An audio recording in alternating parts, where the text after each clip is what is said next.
Good evening, everyone, and a Freilich Chanukah, which means a happy Chanukah. This is our first class on Halacha. Some of you might have been in some of my other classes, but for Halacha, this is our first class, and hopefully this will continue for some time on Wednesday evenings at 8 o'clock for half an hour class. Rabbi asked me to share with you some Halacha of Shabbos. And what I'd like to do is start in the Halacha of Shabbos, which are connected to Channukah. Specifically, both Shabbos and Channukah both have a rabbinic mitzvah of kindling fire, kindling a light. But there are differences between the Friday night candles that we light and the Channukah candles. And I'd like to research those differences and explain them to you. Both Channukah, kindling Channukah light, and the Shabbos Friday night candles are rabbinic. That doesn't mean that they're not important, but they are both rabbinic. That's the common denominator between the two. But the Channukah menorah has to be lit after sundown, and the Shabbos candles got to be lit before sundown. Now, in terms of Channukah, how much after sundown? So we have different customs, or in terms of halacha, we have the Chabad approach for those who daven mincha and ma'ariv at separate times. So you daven mincha, and you light the Channukah menorah around 20 minutes after sundown, and it should last for around 50 minutes. And therefore, it's always a good idea, if at all possible, to have an oil menorah, an olive oil menorah, because in an olive oil menorah, you're able to fill up the tank, so to say, the cup, small cups, with oil that will last you for a couple of hours, several hours. As opposed to regular Channukah candles, which only burn out after 40 minutes. And you got a specific issue this coming Friday, every Friday night, on Friday night of Channukah, in that you have to light the Channukah menorah before sundown, because so once sundown comes, you can't light a Channukah, you can't light a menorah because you can't kindle fire on Shabbos. So you got to do it before sundown. And in fact, it should be done when it comes to Shabbos candles, Friday night candles, the custom is to light them 18 minutes before sundown. That's the custom. And at that point, once a woman lights candles 18 minutes before sundown, at that point, she can't do work anymore because it's ready for a Shabbos. And since she has participated in the Channukah menorah, so if you got to light the Channukah menorah more than 18 minutes, at least 18 minutes before sundown. So you have those 18 minutes. Then you have from sundown to stars coming out is around 40 minutes. We have around already close to an hour. And then the Channukah has to burn half an hour after, into the night, after half an hour after the stars come out. The Friday night, your Channukah candles got to burn for around an hour and a half, an hour and 40 minutes. And regular candles are not going to do it unless you're going to take your Shabbos Friday night candles and carve them into your menorah, which can be done. So Friday night would be the sixth candle. You can do that, but regular candles are just not going to do it. And again, that's because on Shabbos you can't light candles, obviously. Now let's deal with the issue of the Friday night candles that we, as I said, the custom is a woman will light the candles 18 minutes before sundown. That's our custom in America. It was the custom this way in Europe also. You have certain places, in Yerushalayim, the custom is to light the candles around 40 minutes before sundown. And as I mentioned to you, when a woman lights candles before sundown, 18 minutes before sundown. At that moment, she accepts Shabbos. Now, if she's married and she lights candles, appropriate time, 18 minutes before sundown, and as I said, when she does that, then it's considered a Shabbos for her. But her husband can do malach and can do work. He can drive his car to go to shul. His obligation is not 18 minutes. He doesn't have that custom. And the fact that the woman who lights the candles has accepted Shabbos doesn't mean the husband has not accepted Shabbos yet. Now, he must accept Shabbos a couple of minutes before Shabbos begins, before sundown. But that's another principle in law, in Jewish law, where the Shabbos and Yom Tov, you're not supposed to be just exact. You're supposed to start Shabbos earlier. And when it comes to ending Shabbos also, you're not supposed to end it exactly at the time when the stars come out. You're supposed to give it another several minutes, 3, 4, 5 minutes. So that's important to know. So again, to repeat, in a situation, husband and wife married, the husband is not bound by the fact that his wife has lit the Shabbos candles. And therefore he can drive to shul. Now, if a woman lights Shabbos candles in her house, here we have another issue. Let's say you have invited to a friend for Friday night dinner. Where do you light your candles? Do you light your candles in your friend's house where you're eating? Or do you light your candles where you live? There's no question in terms of your own house. There's a mitzvah of lighting candles, not just in your dining room, but the mitzvah of lighting candles is any place in the house which is dark. What is the difference in terms of Friday night candle? Why do we light the candles? It's for a totally different reason than the Channukah candles. The Channukah candles we light to remind us of the miracle of what took place, the double miracle, the miracle of one festival which lasted for 8 days, and the miracle of the victory of the small handful of Jewish guerrillas who were devoted to Yiddishkeit, who were able to push out the vaunted Syrian army, Greek Syrian army. And if we commemorate these 2 miracles with the Channukah menorah, but we're not allowed to derive any benefit from the Channukah menorah. So today, in our homes, we have electricity, we have electric lamps. But you go back 200 years ago, and certainly before that, there were no electric lamps. So if you can light the Channukah menorah in your house, and the only light that you have in your house is from the Channukah menorah, and you start reading next to the menorah to be able to read things correctly, you need to light the menorah. That is something which is prohibited. You're not allowed to derive benefit from the Channukah menorah. The purpose of the Channukah menorah is just to gaze at it and to remind yourself and anyone looking at the Channukah menorah, to remind them, hopefully it reminds them of the miracle that took place. Friday night candles is totally different. Friday night candles you're supposed to derive benefit from. And we don't derive the benefit that people used to get. People used to get, when there was no electric lamps, no electricity, going back 150 years ago, 200 years ago, you derive benefit from the Friday night candles. You're able to eat by the Friday night candles. When a person sees what he's eating, you're in a better mood. The whole reason for Friday night candles is to put you in a better mood. You want to show them bias. Make sure there's peace and serenity in the home. Without light, people start falling over each other and tripping, and you feel a bit despondent. The whole idea of the candle is to derive benefit, as opposed to the Channukah candles. We're not allowed to derive benefit. The Friday night candles is to derive benefit from. And therefore, the Friday night candles are supposed to be all of your home, wherever you need the light. But nevertheless, the main candles are supposed to be in your dining room where you're eating. And therefore, when you make the bracha over the candles, you're not going to make the bracha over every room where you put lights.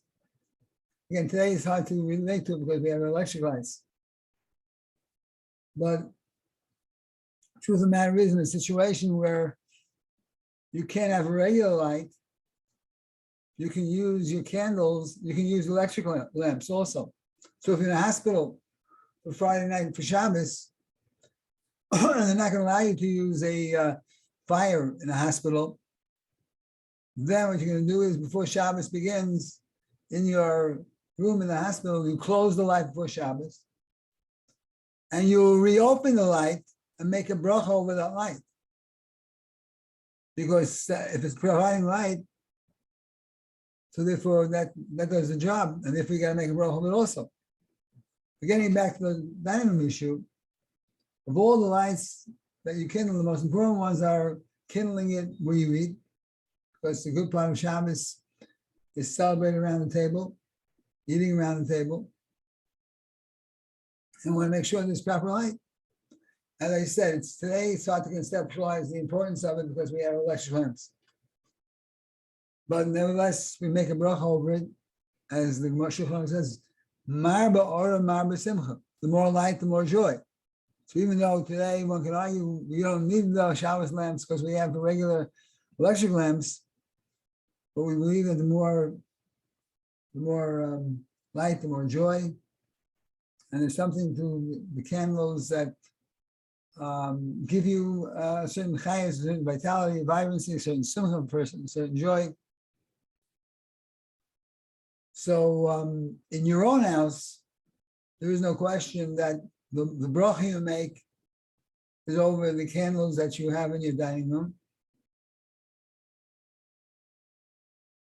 But in a situation where you're going to a friend's house for Friday night, so then it's better, if at all possible, there's something we said about lighting candles in your house with a bracha, and then going to your friend's house and coming back Friday night. And it's important that you have long candles that will last, that when you come back Friday night from your friend's house, from eating there, the candle will still be burning. And if it's burning, it will give you pleasure in coming back, and you're able to be by the Friday night candles a bit also. The only problem is if you can go to your friend's house and you're going to be driving there. So once the woman has lit her Shabbos candles in her house and she's accepted Shabbos, then she really shouldn't be traveling in a car. But there is an opinion out there that if a person lights candles and you make a condition and you say, I'm lighting candles, I'm not accepting Shabbos now, there's an opinion out there that this is permissible. And it seems people rely on this, and therefore people will go to people who Shomer Shabbos, will light candles in their home, and then get in the car and go to a friend's house Friday night dinner, and accept Shabbos wherever you're traveling to. And then you walk back Friday night after dinner, you walk back to your house, and as long as your candles are burning and you're still able to sit by the candles and get some hana, some benefit from it, that's what is the more normative approach. Others might take the approach that it's better to drive to your friend's house and light the candles there, even when you're not sleeping there. You are eating there. And in such situation, it is good. You can't make two brachas. Before you leave your house,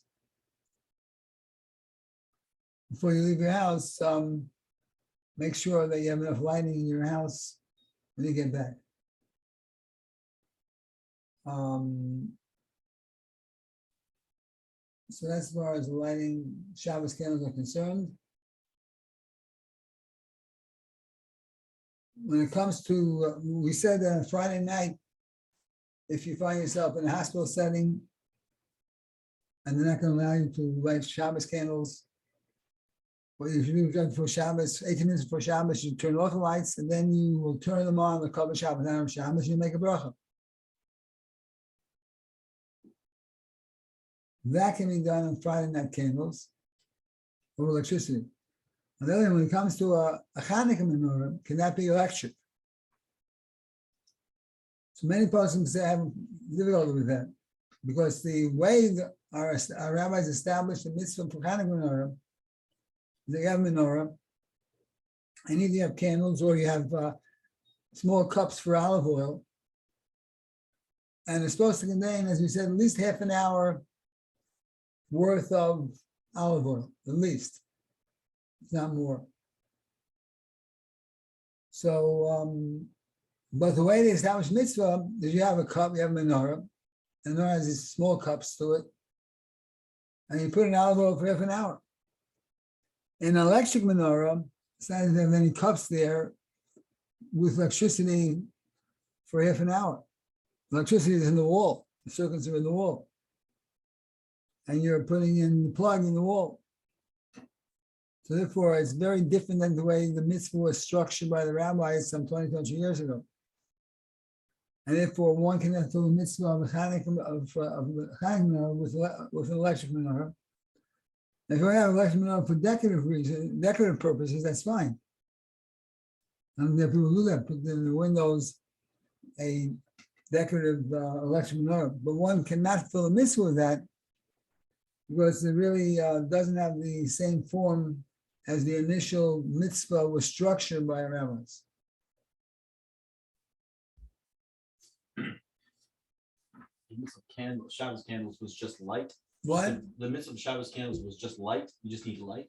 That's the idea. The mitzvah of Shabbos candles, you need light to function correctly. Without light, you're depressed. Right. In fact, to the point, thank God in America, everyone is relatively wealthy compared to olden days. In the olden days, times of the Gemara, you want to talk about these, one person only has enough money either for wine for Kiddush or Shabbos candles. What goes first? Shabbos candles go first. One person has enough money for Kiddush, for Shabbos candles or for delicacies for Shabbos food. Light goes first. Because the Gemara says, without light, there's no shalom. There's no inner peace, no external peace. You need light to be able to see people, they see your food, get along.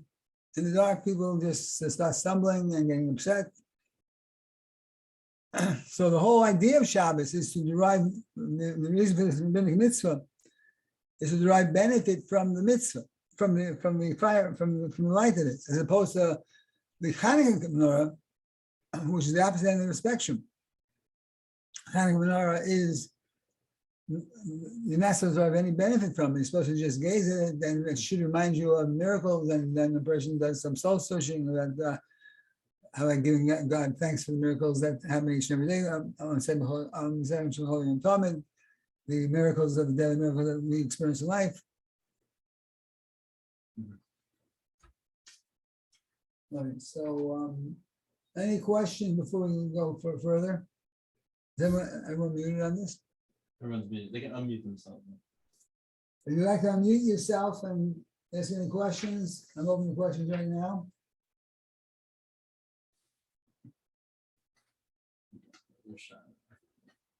So let me read you what the Shulchan Aruch says.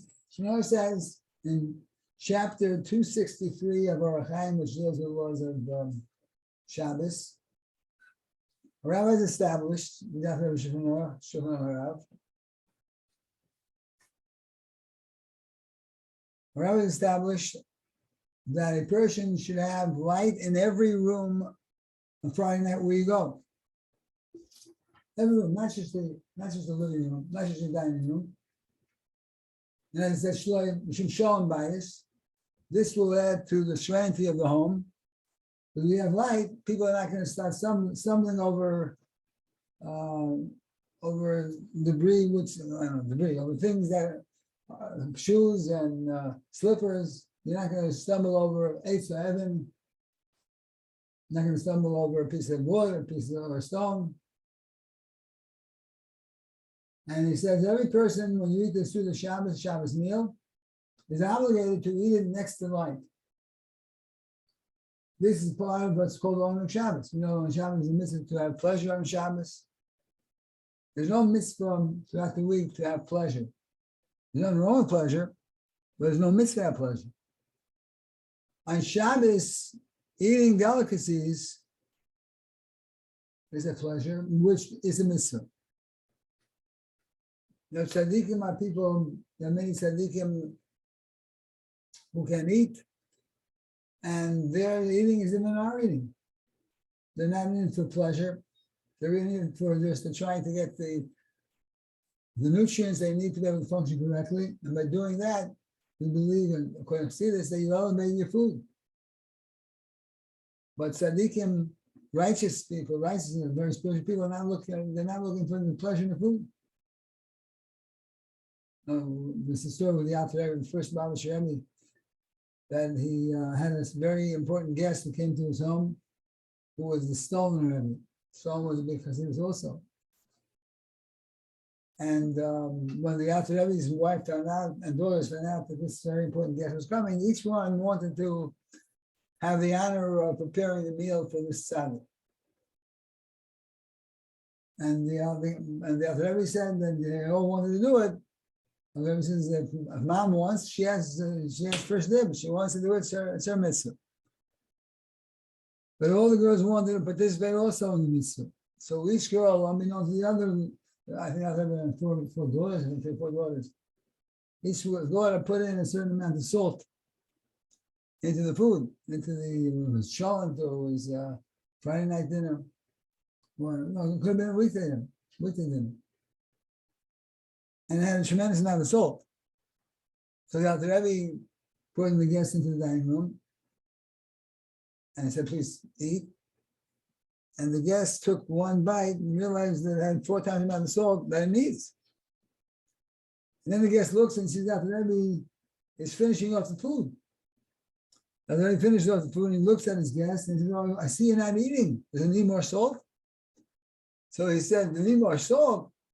How do you say that? It has 4 or 5 times the amount of salt that it needs.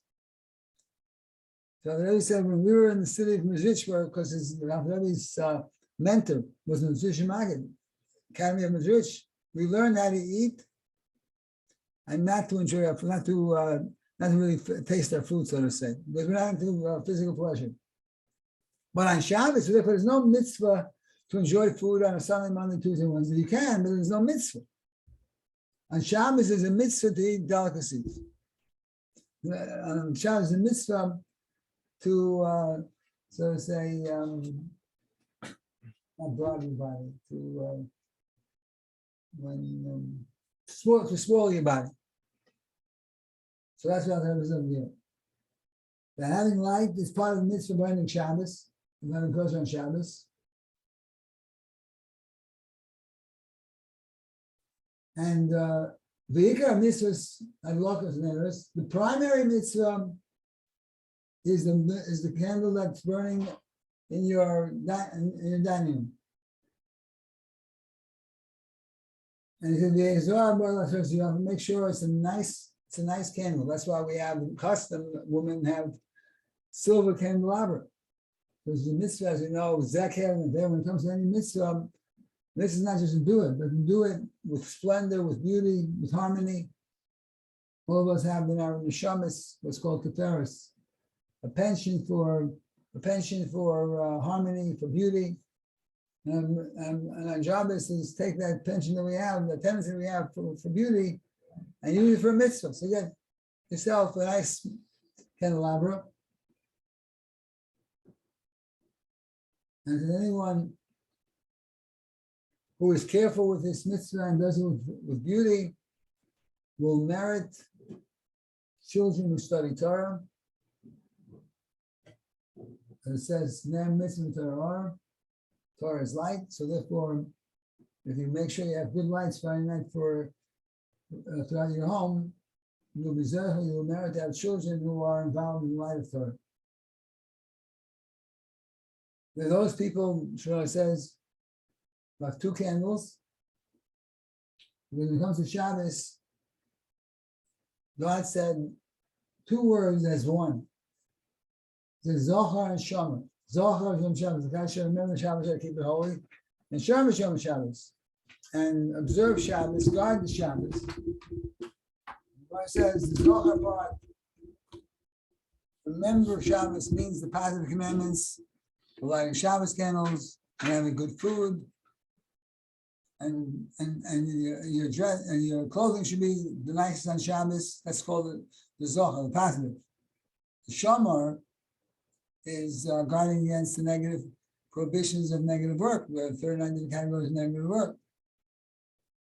And the Gemara tells us that when God gave us the 10 commandments, he said zohar and shamar as one, the way that we can relate to the herd as one. They come together, and there are a lot of implications to that. So we have one corresponding to zohar, one to shamar. Now there is a custom that we have. Many women, not all women, many women, when they have children, every child is a new light brought into the world. That's the reason why a person dies, we light candles, and we say this light has been extinguished. We're trying to now make up for that. So there are those people, including my family, the custom is for every child that we have, a wife lights an extra light. So therefore it says that at a minimum, a person should have 2 lights, corresponding to zohar and shamar. But you want to have more of that corresponding to your children. That's also good, brings more light.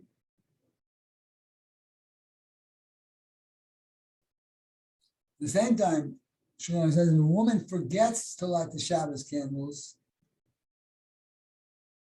custom is that she will add another light that she will kindle every Friday night.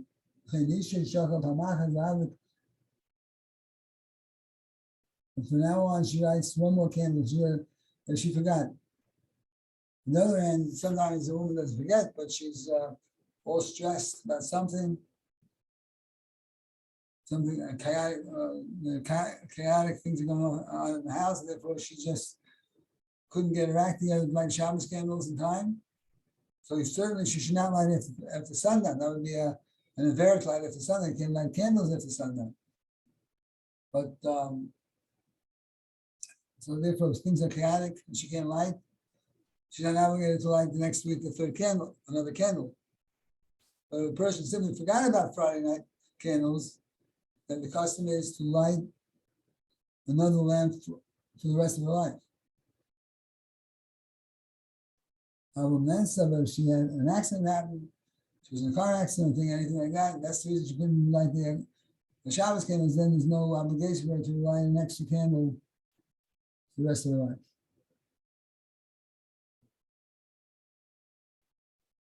It says a person doesn't have, theoretically, a person doesn't have money for Shabbos candles. You see how poor people were in those days. The Shulchan Aruch was written in the 16th century, by the way. So if a person doesn't have enough money for Shabbos candles, then a person has to go collecting. You have to collect, but you need Shabbos candles. It's not like another mitzvah. It comes to say, let's say you don't have money for a sukkah, or you don't have money for Eshu Elul. You don't have money, then you have to do the mitzvah. When it comes to Friday night candles, it says you can't say, I'm not going to do the mitzvah. You got to borrow money, you have to collect tzedakah, but the mitzvah got to be done.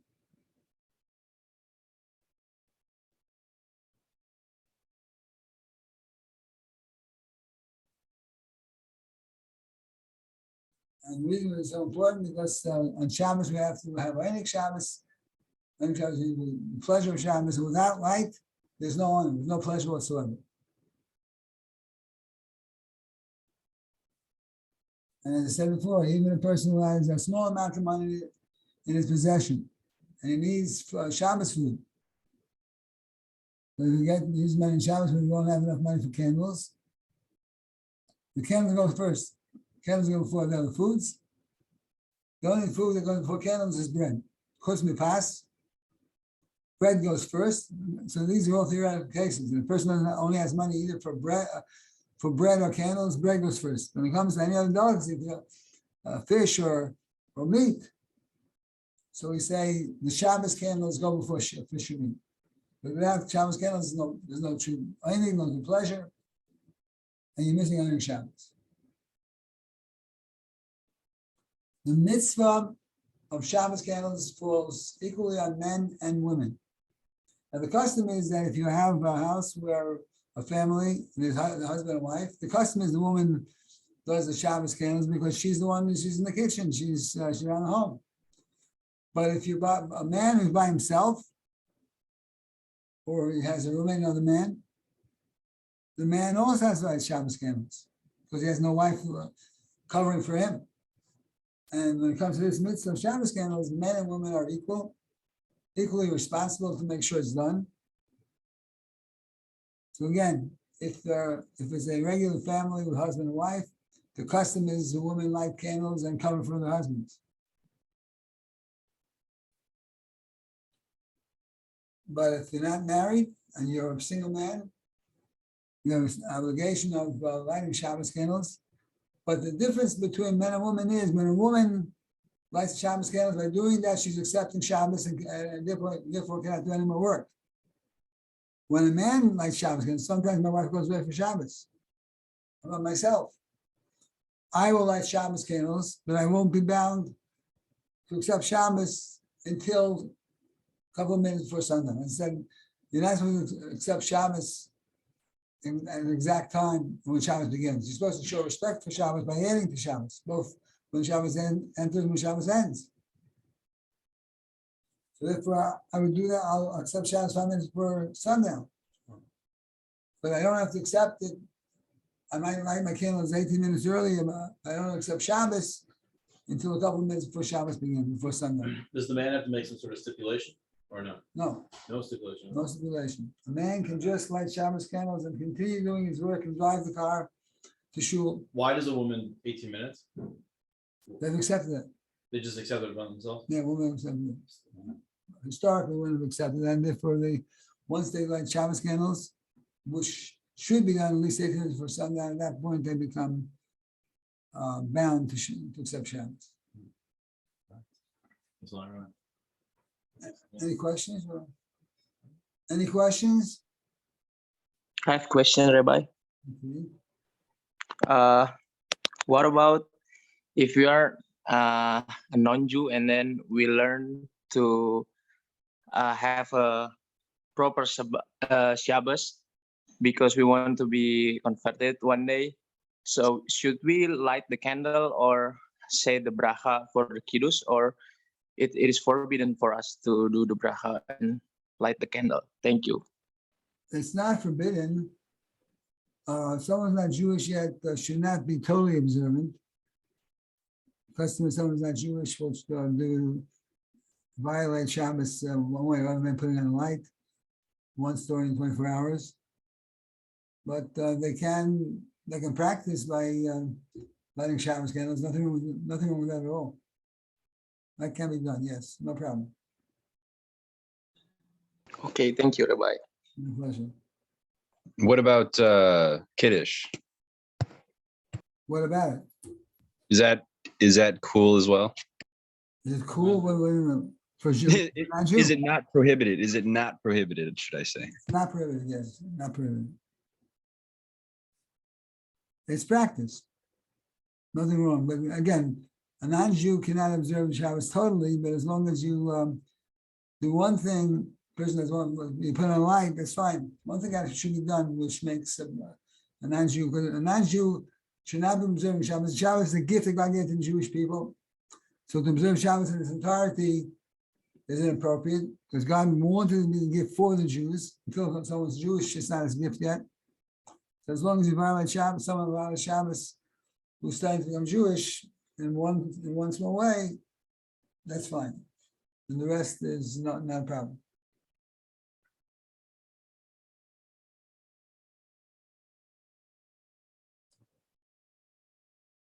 Okay, that should be it. Let me wish you all a very happy Channukah and good Shabbos, and we'll meet Mrs. Jem hopefully next week.